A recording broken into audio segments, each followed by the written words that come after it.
ఉదయకాల సమయంలో మరి ఈ యొక్క నీట్ యాప్ ద్వారా దేవుని వాక్యాన్ని వినటానికి కూడి వచ్చిన మీ అందరికీ కూడా ప్రభువైన యేసుక్రీస్తు నామమున నా హృదయపూర్వకమైన వందనములు తెలియజేస్తున్నాను. చాలా సంతోషం. ఇప్పటి వరకు దేవుని సన్నిధిలో మనము పాటలతోనూ అదేవిధంగా మరి దేవుని యొక్క వాక్య భాగాలను చదువుకుంటూ దేవుని సన్నిధిలో ముందుకు సాగాము. చాలా సంతోషకరం. ఈ సమయంలో కొన్ని మాటలను మనం జ్ఞాపకం చేసుకొని ముందుకు సాగుదాం. పరిశుద్ధ బైబిల్ గ్రంథంలో నుంచి విలాపవాక్యములు 3వ అధ్యాయము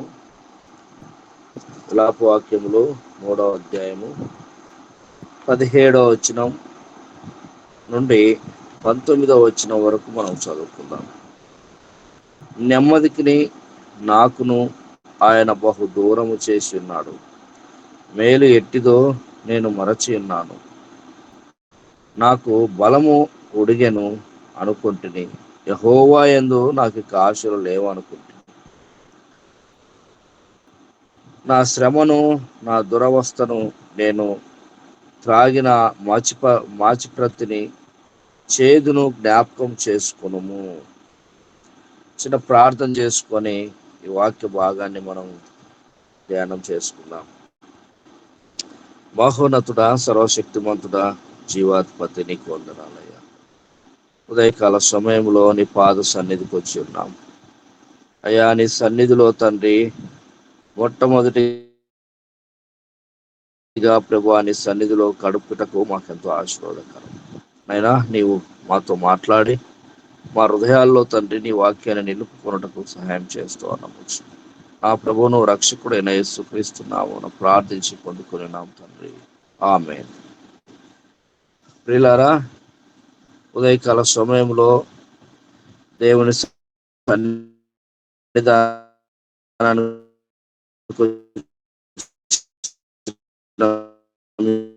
మీ అందరికీ కూడా మరొకసారి నా హృదయపూర్వకమైనటువంటి వాక్య భాగాన్ని మరి విలాప వాక్య భాగం వ్యక్తి మాట్లాడుతూ ఏమంటున్నాడనంటే, నన్ను మరచిపోతివి. ఈ యొక్క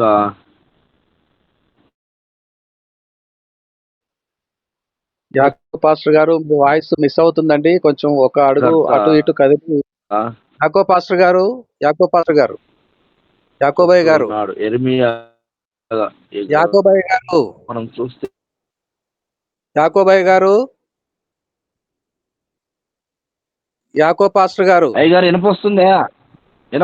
లేదు, మిస్ అవుతుంది.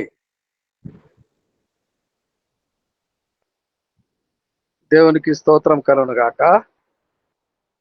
డిస్కనెక్ట్ అయ్యారు, మరలా జాయిన్ అవుతారు.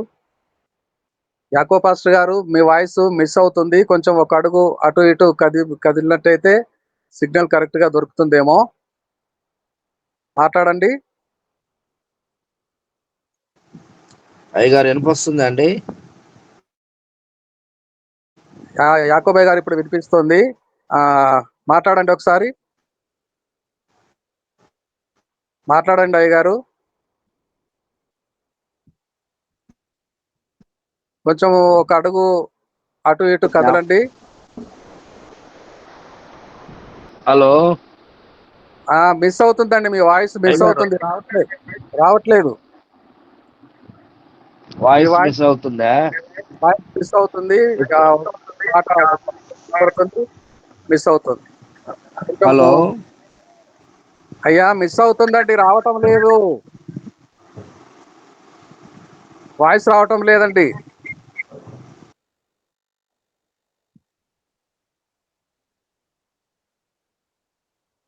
హల్లెలూయా, హల్లెలూయా, హల్లెలూయా. స్తోత్రం, స్తోత్రం, స్తోత్రం.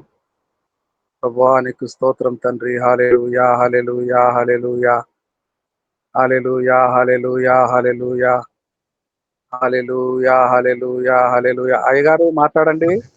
యాకోబయ్య గారు హలో హలో హలో పాస్టర్ గారు వందనాలండి. వందనాలండి. వందనాలు అయ్యగారు వినపొస్తుందా ఇప్పుడు? ఇప్పుడున్న చోట వినపడుతుంది, మాట్లాడండి. Okay okay okay.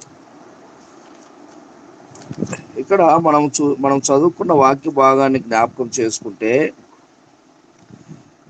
ఇక్కడ దేవుని వాక్యం మనము చాలా జాగ్రత్తగా ఆయన మాటలను మనము వినినట్లయితే, గ్రంథకర్త తెలియజేస్తా ఉన్నాడు, నెమ్మదికి నాకును బహు దూరము చేసి ఉన్నాడు, మేలు ఎట్టిదో నేను మరచి ఉన్నాను. ప్రియులారా, ఇక్కడ యెర్మీయా గ్రంథకర్త తెలియజేస్తూ ఉన్నాడు, నెమ్మదికి నాకును మరి బహు దూరం చేశాడు. నెమ్మది లేని పరిస్థితి ఎప్పుడు వస్తుందండి? ఎవరికి నెమ్మది లేకుండా పోతుంది అనే విషయాన్ని ఈ ఉదయకాల సమయంలో మనం కొన్ని మాటలు మనం జ్ఞాపకం చేసుకుందాం. నెమ్మది లేదంట. తర్వాత మరి మేలు ఎట్టిదో కూడా మరచి ఉన్నాడు. అంటే తన జీవితంలో మేలు జరగక చాలా దినాలైంది. మరి ఇలాంటి పరిస్థితి ఎవరికి వస్తుంది? నెమ్మది లేని పరిస్థితి ఎవరికి వస్తుంది? మేలు అనుభవించలేని పరిస్థితి ఎవరిలో ఉంటుంది అని మనం చూస్తే, ఎవరైతే దేవుని సన్నిధికి దూరం అవుతారో, ఎవరైతే దేవుని సన్నిధి నుంచి తొలగిపోతారో, ఎవరైతే దేవుని సన్నిధికి రాకుండా ఉంటారో, వీరి జీవితాల్లో జరిగేటువంటి కొన్ని సంఘటనలు ఏంటి అని అంటే, నెమ్మది ఉండదు. ప్రియులారా, దేవుణ్ణి ఆరాధిస్తూ, దేవుని సన్నిధిలో ఉంటూ, దేవుని స్తుతిస్తూ, దేవుని సన్నిధిలో భయభక్తులతో నిత్యం ఉంటున్నటువంటి వారి జీవితాల్లో ఎప్పుడు నెమ్మది ఉంటుందండి. ఎప్పుడు నెమ్మదిగానే ఉంటారు వాళ్ళు. మరి నెమ్మది లేని అటువంటి వారు ఎవరయ్యానంటే, ఇలాంటి వారే అనే మనం చెప్పుకోవచ్చు. ఇక్కడ మరి గ్రంథకర్త ద్వారా మనం తెలుసుకున్నటువంటి వాక్యమే మరి మాటలు ఏంటి అని అంటే, నెమ్మది లేని పరిస్థితి నెలకొల్పబడినట్టుగా మనం చూస్తున్నాం. ప్రియులారా, ఒకసారి మనము న్యాయాధిపతి గ్రంథంలో ఒక వ్యక్తి అంటున్నాడు, నేను చావటానికి విసుకెక్కిపోతున్నాను, నాకు సావు సంభవిస్తే ఎంత బాగుండు అనే మాట మనం అక్కడ చూస్తాం. ఒకసారి న్యాయాధిపతుల గ్రంథము 16వ అధ్యాయము 16వ వచనాన్ని మనం చూస్తే, ఆమె అనుదినమును మాటల చేత అతన్ని బాధించి తొందర పెట్టుచున్నందున అతడు ప్రాణము విసికి చావగోరెను. చూడండి, నేను ముందుగానే తెలియజేశాను, ఎవరు మేలు అనుభవించలేరు, ఎవరు నెమ్మదిగా ఉండలేరు అని అంటే, దేవునిలో ఎవరైతే అంటుకట్టబడి ఉండరో, దేవుని సన్నిధిలో నిత్యము స్తుతించకుండా ఉంటారో, దేవుడంటే భయము లేకుండా, భక్తి లేకుండా జీవిస్తారో, వారి జీవితాల్లో మేలు అనేటివి తొలగిపోతాయి. వారి జీవితాల్లో నెమ్మది అనేది కనుమరుగైపోతుంది.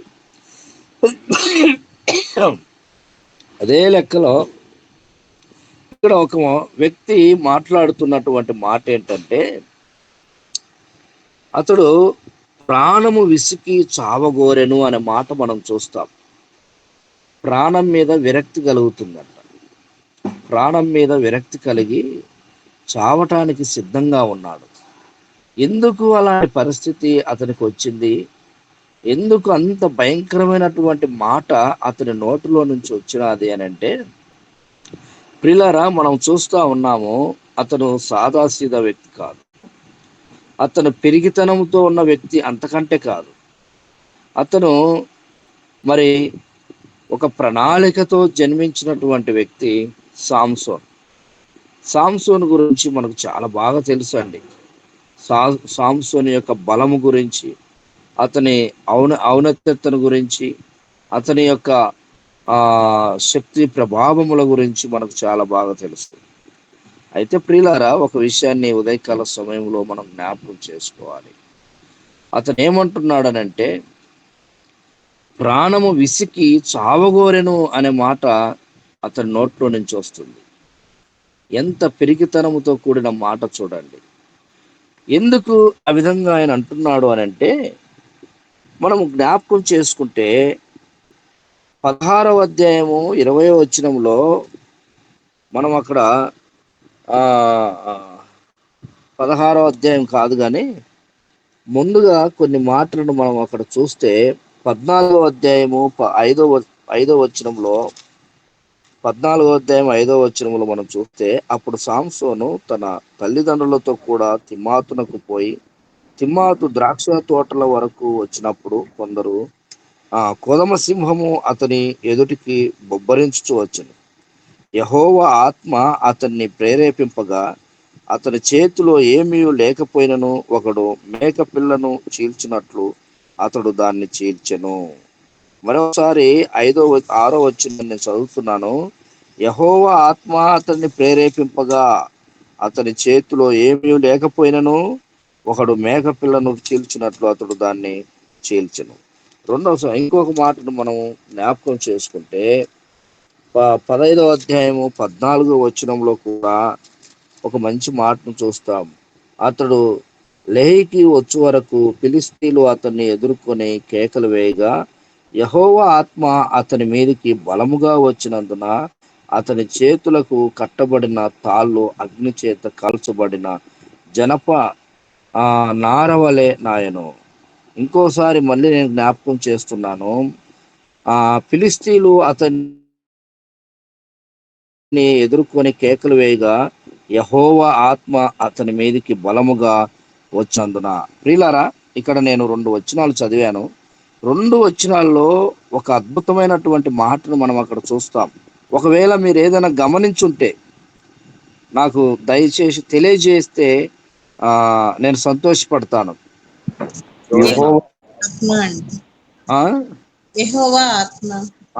అది దేవునికి స్తోత్రం. మీ అందరికీ నా హృదయపూర్వకమైన వందనాలు. చాలా సంతోషం. ప్రియులారా, ఇక్కడ మనం చూసినప్పుడు 2 వచనాలలో అద్భుతమైనటువంటి మాట ఏంటనంటే, సాంసోన్ మీద యెహోవా ఆత్మ ఉందండి.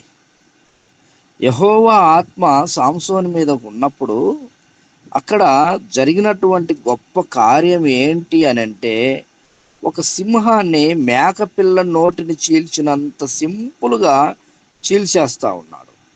ఇంకా 15వ వచనంలో మనం చూస్తే ఫిలిష్తీయులు సర్దారులు ఎంత మంది వస్తున్నా కూడా లెక్క చేయకుండా వారిని మరి కొడుతున్నట్టుగా, వారిని ఓడిస్తున్నట్టుగా, వారిని మరి సంఖ్యలతో జనపనార వల్ల సంఖ్యలను అతని చేతుల మీద నుండి విడిపోయానన్నట్టుగా మనం చూస్తూ ఉన్నాం.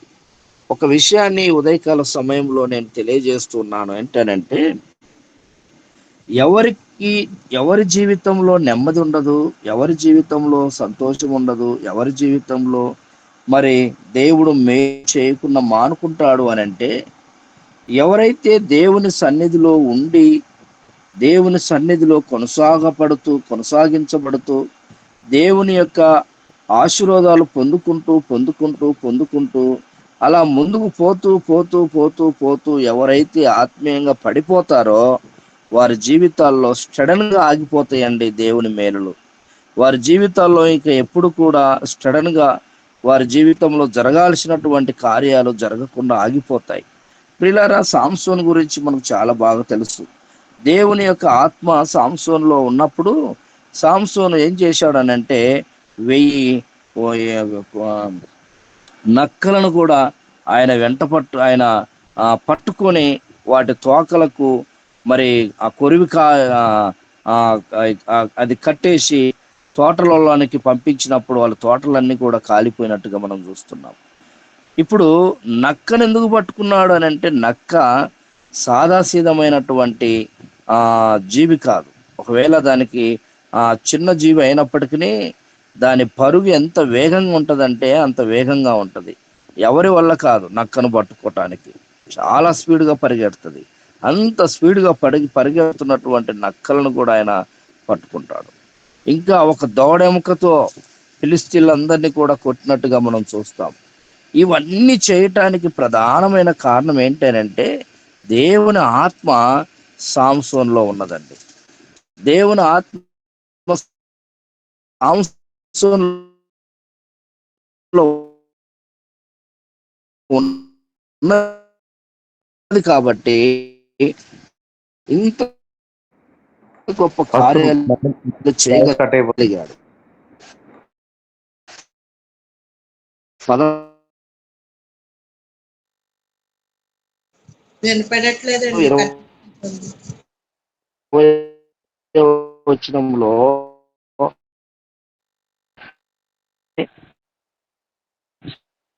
సామ్స్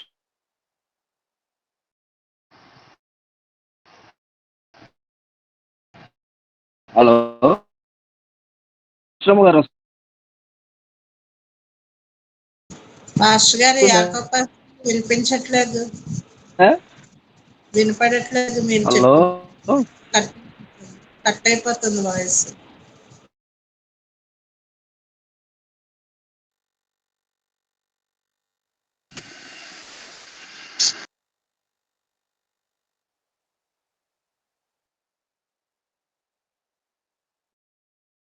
పరిశుద్ధుడా పరిశుద్ధుడా పరిశుద్ధుడా పరిశుద్ధుడా పరిశుద్ధుడా యేసయ్య నీకు వందనాలు వందనాలు. పరిశుద్ధుడా పరిశుద్ధుడా యేసయ్య నిమిషం కాపాడండి. నా నెట్వర్క్ ప్రాబ్లమ్స్ లేకుండా నా వాక్యంలో నా సాధారణ శక్తులు రాకుండా కాచుకోవాలి. స్తోత్రం స్తోత్రం స్తోత్రం స్తోత్రం స్తోత్రం స్తోత్రం స్తోత్రం స్తోత్రం పరిశుద్ధ పరిశుద్ధ పరిశుద్ధ జయంతించండి. యేసయ్య మీకు వందనాలు వందనాలు. స్తోత్రం స్తోత్రం స్తోత్రం స్తోత్రం స్తోత్రం పరిశుద్ధ పరిశుద్ధ పరిశుద్ధ జయంతించండి. మీకు వందనాలు వందనాలు వందనాలు. స్తోత్రం స్తోత్రం స్తోత్రం స్తోత్రం స్తోత్రం దేవునికి స్తోత్రం. స్తోత్రం కలును గాక. యాకోబు గారికి సిగ్నల్ సరిగా దొరకటం లేదు. మంచిదండి. సంసోను మీద దేవుని ఆత్మ ఉన్నాడు. సంసోను దేవుని బలమైన ఆత్మ చేత సంధింపబడి ఆ సింహమును చీల్చివేయుట. ఒకడు గొర్రె పిల్లను మేక పిల్లను చీల్చివేసినట్టు. అయితే గొర్రె పిల్లను మేక పిల్లను చీల్చిన వాడెవడో మన అనుభవంలో చూచితిమా? కసాయి కొట్టులో దాన్ని కోస్తారు. మేక పిల్లనైనా గొర్రె పిల్లనైనా ఒకడు మనుషుడు ఎవడైనా చీల్చివేయగలడా?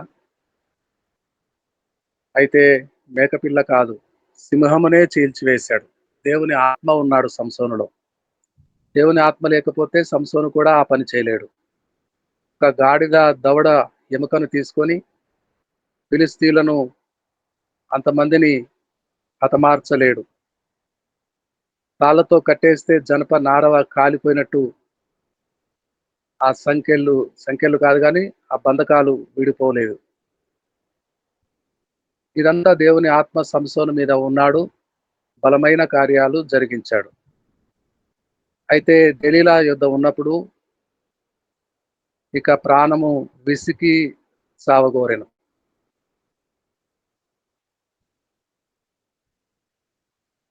దేవుని ఆత్మ సంసోను మీద ఉండుటకు కారణమైన నాజీరు వ్రతము, పుట్టినది మొదలుకొని తల క్షౌరము చేయించకుండా పుట్టక ముందే మనోహ దంపతులకు దేవదూత ద్వారా చెప్పబడిన ఆ తల వెంట్రుకలు క్షౌరము చేయబడ్డాయి. ఇక విదిలించుకుంటాను అనుకున్నాడు కానీ దేవుని ఆత్మ తొలగిపోయాడు, బంధించబడ్డాడు, కన్నులు గుడ్లు తీయబడ్డాయి.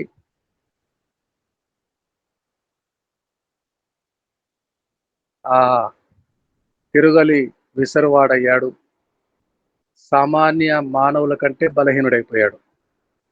దేవుని ఆత్మ ఉన్నప్పుడు బలవంతుడు, ఇప్పుడు దేవుని ఆత్మ తొలగిపోయాడు. గనుక సామాన్యుడే అయిపోయాడు. ఏమి చేయలేని స్థితిలోకి విసికి ప్రాణము పోతే బాగుండును అనుకుంటున్నాడు. అయితే ప్రియులారా, ఇర్మియాకు ఎందుకు ఆ పరిస్థితి? విలాప ప్రవక్తకు ఎందుకు ఆ పరిస్థితి? ఇర్మియా దేవుని చేత పిలువబడిన వాడు, దేవుని ఆత్మ చేత నింపబడిన వాడు, ఇశ్రాయేలు ప్రజలకు ప్రవక్త. మరి ఎందుకు నెమ్మది దూరమయ్యనో, ఎందుకు మేలు దొరకకపోయానో, ఏమి ఆ స్థితి? మరలా మాటలు చదువుకుందామండి. మరలా మాటలు విలాపవాక్యములు 3:17 నుండి చదువుకుందాం. నెమ్మదికిని నాకును ఆయన బహు దూరము చేసి ఉన్నాడు. సంసోను మీద ఉన్న బలమైన ఆత్మ దేవుడు ఇప్పుడు ఇర్మియాకు నెమ్మదిని దూరం చేశాడు. ఆయనే. ఎవరు సంసోను మీద ఉండిరో బలవంతుడు, బలమైన ఆత్మదేవుడు, ఇప్పుడు ఇర్మియాకు మేలు ఎట్టిదో మరపించి ఉన్నాడు.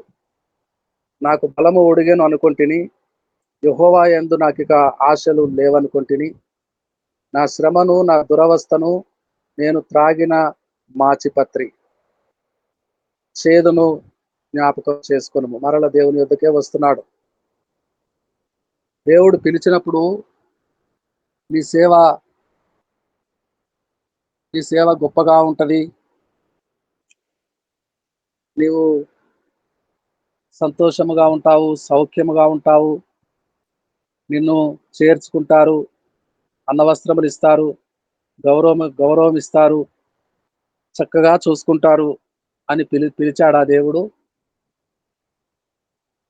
నీ ముఖమును చెకుముకి రాతి వలె చేసుకొనుము. నేను ఎవరి మధ్యకు నిన్ను పంపుచున్నానో వారు లోబడనొల్లని ప్రజలు. ఇశ్రాయేలు జాతి ఇర్మియా కాలం వచ్చేటప్పటికి ఈ విధముగా కఠినస్తులుగా మారిపోతారని ఎవరైనా ఊహించగలరా? ఎలాంటి జాతి? ఎక్కడ ఏ బండ నుండి చెక్కబడ్డారు, ఏ గోతులో నుండి తీయబడ్డారు? సంతు లేనప్పుడు, సంతానమే లేనప్పుడు వారి మూల పితరుని పిలిచి సంతాన భాగ్యం ఇచ్చి ఆకాశ నక్షత్రముల కంటే ఎక్కువగా నీ సంతానం ఉండును, ఇసుక రేణువులను ఎవడైనా లెక్కించవచ్చునేమో, కానీ నీ సంతానమును ఎవరు లెక్కించలేరు. నీ సంతానములో నుండి రాజులు, రాజవంశములు వస్తారు. నీ సంతానం వలన భూజనులందరూ ఆశీర్వదించబడతారు అని చెప్పిన వరము పొందిన, ఆ వాగ్దానము పొందిన ఆ మూల పితరుడు ఎంత సౌమ్యుడు, ఎంత విధేయుడు, ఏ విధంగా దేవుని నమ్మాడు. ఆ భార్యాభర్తలు ఇద్దరు వృద్ధులు, దేవుడు దర్శించాడు, మనకు సంతానం ఇస్తానన్నాడు. అవునా, ఎంత గొప్ప దేవుడు, ఎంత మంచి దేవుడు అని ఆ తల్లి, దేవుణ్ణి అనుసరించిన వారు చెప్పిన మాట ప్రకారము ఇస్సాకు అనే వరపుత్రుణ్ణి కన్నారు. ఆ ఇస్సాకు ఎంత ప్రార్థన పరుడు, పొలములో ధ్యానించువాడు, పట్టపగలు రిబ్కా వచ్చి నమస్కారం చేసినప్పుడు తల్లి ఇంటిలోనికి చేర్చుకున్నాడు. ఇద్దరు ప్రార్థనా పరులు. వారికి కలిగిన సంతానము సరే. ఆ తల్లిదండ్రి దగ్గర పెరిగినప్పుడు యాకోబు తల్లి మాటలను బట్టి పెరిగాడు, కానీ నాన్న దగ్గరికి వెళ్ళి నేనే అన్నను అన్నాడేమో, ఇక అక్కడి నుంచి తప్పించుకుపోయాడేమో. కానీ ఎవరికి అపకారము చేసిన వాడు కాదు, ఎవరికి కీడు చేసిన వాడు కాదు, యెహోవాను విడిచిన వాడు కాదు. తలగడ రాయి తలగడ పెట్టుకొని పడుకున్నప్పుడు కల కని వేకువనే లేచి ఇది దేవదర్శనమే, ఇది దేవుని గవినియే, ఇది బేతేలగును, మరల వచ్చి దేవునికి దశమాంశాలు ఇచ్చి ఇక్కడ దేవునికి బలిపీఠం కడతాను, దేవునికి గుడి కడతాను, ఈ దేవుని ఇల్లు బేతేలు. అంత సౌమ్యుడు, ఎవరి మీదకి యుద్ధాలకు పోయినవాడు కాదు. అన్నదే ఆ తండ్రి దగ్గర అన్న విషయంలో ఆ మాట తప్పాడేమో, కానీ ఇక జీవిత కాలమంతటిలో బహు సౌమ్యుడు. ఫరో ఎదుటికి వెళ్ళినప్పుడు చనిపోయిన కుమారుడు అక్కడ బ్రతికే ఉన్నాడని, అన్నం మీద అధిపతి అయ్యాడని, అన్నం పంచిపెడుతున్నాడని కరువులో ఉన్న దేశాలకు ప్రజలందరికీ విని, అక్కడ నీ కొడుకున్నాడు, యోసేపు నీ కన్నుల మీద చేతులు ఉంచుతాడు, యాకోబు నేను కూడా నీతో వస్తా పదా, భయపడకుము అని వృద్ధాప్యంలో దేవదర్శనమును లోబడి తల వంచి నమస్కారము చేసి యెహోవాను కీర్తించి ప్రార్థించి కొడుకును చూడ ఐగుప్తునకు వెళ్ళినప్పుడు, మీకెంత వయసు అండి యాకోబు గారు? నా సంస్థానములో నా అంతటి వానికి తండ్రి మీరు. యోసేపు తండ్రి గారు మీకెంత వయసు? ఏమోనండి, నేను యాత్ర చేసిన దినముల కంటే నేను జీవించిన దినములు చాలా తక్కువ, కొద్దివి. అటువంటి యాకోబు సంతానము ఇర్మియా మొదటి అధ్యాయంలోకి వచ్చినప్పుడు, ఇర్మియా బెన్యామీను దేశమందలి అనాతోతులో కాపురమున్న యాజకులలో ఒకడై హిల్కియా కుమారుడైన ఇర్మియా వాక్యములు. ఆమోను కుమారుడైన యోషియా యూదాకు రాజై ఉండగా అతని ఏలుబడి 13వ సంవత్సరమున యెహోవా వాక్కు ఇర్మియాకు ప్రత్యక్షమాయెను. మరియు యోషియా కుమారుడగు యెహోయాకీము యూదాకు రాజై ఉండగాను, యోషియా కుమారుడు సిద్కియా యూదాకు రాజై ఉండగాను అతని ఏలుబడి 11వ సంవత్సరాంతం వరకును, అనగా ఆ సంవత్సరమున 5వ నెలలో యెరూషలేము చెరదీసుకొని పోబడు వరకును ఆ వాక్కు ప్రత్యక్షమగుచుండెను. యెహోవా వాక్కు నాకు ప్రత్యక్షమై ఇలాగు సెలవిచ్చెను, గర్భములో నిన్ను రూపింపక మునుపే నిన్నెరిగి తిని, నీవు గర్భము నుండి బయలుపడక మునుపే నేను నిన్ను ప్రతిష్ఠించి తిని, జనములకు ప్రవక్తగా నిన్ను నియమించి తిని. అందుకు అయ్యో ప్రభువా యెహోవా, చిత్తగించుము, నేను బాలుడనే, మాట్లాడుటకు నాకు శక్తి చాలదని నేను అనగా, యెహోవా నాకు ఇలాగు సెలవిచ్చెను, బాలుడవనవద్దు, నేను పంపువారి యొద్దకు నీవు పోవలెను, నీకు ఆజ్ఞాపించిన సంగతులన్నీ చెప్పవలెను, వారికి భయపడకుము, నిన్ను విడిపించుటకు నేను నీకు తోడై ఉన్నాను. ఇదే యెహోవా వాక్కు. అప్పుడు యెహోవా చేయి చాపి నా నోరు ముట్టి ఇలాగ సెలవిచ్చెను, ఇదిగో నేను నీ నోట నా మాటలు ఉంచి ఉన్నాను. పెళ్లగించుటకును, విరగగొట్టుటకును, నశింపచేయుటకును, పడద్రోయుటకును, కట్టుటకును, నాటుటకును నేను ఈ దినమున జనముల మీదను రాజ్యముల మీదను నిన్ను నియమించి ఉన్నాను. మరి యెహోవా వాక్కు నాకు ప్రత్యక్షమై ఇక ఈ విధంగా చెబుతూ అనేక మాటలు దేవుని మాటలు ఇర్మియా నోట పుట్టించి వారి గురించి చెప్తాడు. వారు లోబడనొల్లని వారు నన్ను విసర్జించి ఉన్నారు. అయితే నీవు భయపడవద్దు, వారికి భయపడవద్దు, నేను నీ నోట ఉంచిన మాటలన్నీ చెప్పు. లోబడనొల్లని వారు ఏం చేస్తారు? కాళ్లకు బొండాలు బిగించి నీరు లేని బావిలో దింపుతారు. నీళ్లుంటే బావిలో చక్కగా ఉంటది, ఏమీ అపాయకరము ఉండదు. నీళ్లు లేని బావిలో అపాయకరమైన తేళ్లు, పాములు ఉంటాయి, విషము కలిగిన జీవులు ఉంటాయి. కాళ్ళకు బోండాలు బిగించి అంటే ఎక్కరాకుండా, ఎంత ప్రయత్నించినా తనకు తాను పైకి రాకుండా, ఆ చీకటి బిలముగా ఉన్న విష పురుగులున్న ఆ నీరు లేని బావిలో దింపుతారు. రోజుకు ఒక రొట్టె ఇస్తారు. చావకూడదు, బ్రతకకూడదు. నీవు బబులోనుకు పోతామని మా గురించి నువ్వు ప్రకటన చేయవద్దు అని కొరడాలతో కొట్టిస్తారు.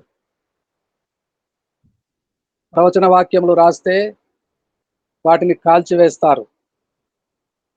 అయితే మరలా తన స్నేహితుడిని పిలుచుకొని మరల రాయించుకుంటాడు. ఎన్నిసార్లు ప్రకటించినా, అయ్యో నేను ప్రకటించక ఎలా మానను, దేవుని ఆత్మ ఉంచిన మాటలు నా హృదయంలో మండుచున్నాయి, నా ఎముకలలో పరిగెడుతున్నాయి ఆ మంటలు. ఒక గొట్టము రెండు వైపులా మూసి ఆ గొట్టంలో ఒకవైపు మూసి దానిలోనికి మంటను ప్రవేశపెట్టి ఆ మంట బయటికి రాకుండా రెండవ కొన కూడా మూసేస్తే ఆ మంట అటు ఇటు ఎలా పరిగెడుతున్నదో ఆ విధముగా దేవుని ఆత్మ మండుచు ఇర్మియా ఎముకలలో పరిగెడుతున్నాయి. మండుచున్న ఎముకలు గలవాడు, మండుచున్న హృదయం గలవాడు. ప్రకటింపను, వద్దు నన్ను కొడుతున్నారు, నా ముఖం మీద కొడుతున్నారు, ప్రకటింపను అనుకుంటే ఆత్మ నన్ను బలవంత పెడుతున్నాడు. ప్రకటించమంటున్నాడు. నేను మౌనిగా ఉండక ప్రకటించుతూనే ఉన్నాను. 4:19 హిర్మియాలో. నేను మౌనిగా ఉండలేను, ప్రకటించక మానలేను. మంట నన్ను కాల్చుతున్నది, నా హృదయం కాల్చుతున్నది. వీరేమో ఎన్నడూ వినరు, ఒక్కనాడు కూడా వినరు, అన్నము పెట్టరు, నీళ్లు పోయరు, తాగటానికి క్షేమము లేదు నాకు. ఇశ్రాయేలు ప్రజల వలన నెమ్మది దూరమైంది. ఇశ్రాయేలు ప్రజల వలన మేలు ఎలా ఉంటుందో చూడలేకపోతున్నాడు. మాచి పత్రి తాగుతున్నాడు. మాచి పత్రి తాగితే ప్రాణాలు పోతాయి. చేదు విషయము మాచి పత్రి. ప్రకటన గ్రంథములో సముద్రంలో 3వ వంతు మాచి పత్రి ఆయను, నదులలో నీళ్లు 3వ వంతు మాచి పత్రి ఆయన, ఎవరు తాగలేకుండా. అయితే ప్రకటన గ్రంథము రాబో సంవత్సరాలలో జరుగుతుందేమో, సంఘం ఎత్తబడిన తర్వాత ఆ మాచిపత్రి పడుట. కానీ ఏనాడో ఇర్మియా అనే విలాప ప్రవక్త, అంగలార్పు ప్రవక్త, దేవుడిచ్చిన పనిని నమ్మకముగా చేస్తున్న ప్రవక్త మాచిపత్రిని తాగిన అనుభవం ఉన్నది. దేవునికి స్తోత్రము కలుగును గాక. లోబడనొల్లని ప్రజల వలన నెమ్మది దూరమైంది. కానీ దేవుని ఆత్మ బలముగా ఉన్నాడు. అతడు నిందతో నింపబడవలెను. యవన కాలమున కాడి మోయుట నరునికి మేలు. నేను బాలుడుగా ఉన్నప్పుడే మోస్థితిని. నన్ను ఈ విధముగా కాడి మోపిన వాడు నా దేవుడే. నిందతో నిందలతో ఒక్క నింద వస్తేనే తట్టుకోలేకపోతున్నా. ఒక్కరెవరైనా కాడి మాట అంటే నువ్వు చూసావా అని ఎదురు పలుకుతున్నావు. నిందల మీద నిందలు, నిందల మీద నిందలు. అతడు నిందతో నింపబడవలెను.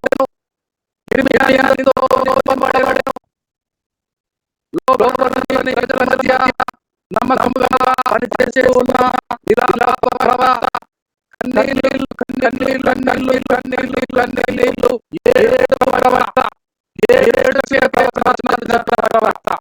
దేవుని దేవజనులు అక్కడ ఇక్కడ ఈనాడు కూడా ఉన్నారు కనుక ఇంకా దేవుని కృప విడుదలవుతూ ఉన్నది. అయితే అందరూ మారు మనసు పొందాలని, మారు మనసు పొందనోళ్ళని ప్రజల మధ్యకు కూడా వెళ్ళి కఠినాత్మల ఎదుట కూడా నిలబడి, రాజుల ఎదుట రాజ్యములు, ఏమి దర్శనము? రాజ్యములు, రాజులు, దేశములు. ఒక ఇశ్రాయేలు దేశం కొరకేనా ఇర్మియా ప్రవచనాలు? రాజ్యములన్నిటి కొరకు, పెళ్లగించుటకు, నాటుటకు, కట్టుటకు, పడద్రోయుటకు ఎలాంటి మినిస్ట్రీ, అటువంటి పరిచర్య కలిగిన దైవజనులు అక్కడక్కడ ఉన్నారేమో. దేవునికి స్తోత్రము కలుగును గాక. వారు నిందలతో నింపబడతారేమో, వారి మాచి పత్రి తాగుతారేమో, కన్నీళ్లు తాగుతారేమో. దేవుని పరిశుద్ధ నామమునకు స్తోత్రము కలుగును గాక. దేవుని ఆత్మనే ఇవన్నీ ఇర్మియాలో జరిగించుతున్నవాడు, దేవుని ఆత్మనే. అయితే ప్రవచనం నెరవేరింది. బబులోనుకు పోవలసి వచ్చింది. యెరూషలేము ధ్వంసమైంది, పాడు దిబ్బ అయింది. నెబుకద్నెజరు వచ్చాడు. చెప్పినట్టుగా ఇర్మియా మాట ప్రకారంగా 70 సంవత్సరములు బబులోను చెరకు కొనిపోయాడు. దేవునికి స్తోత్రం కలుగును గాక. విలాప ప్రవక్త ద్వారా దేవుడు ఈ దినము మనతో మాట్లాడాడు.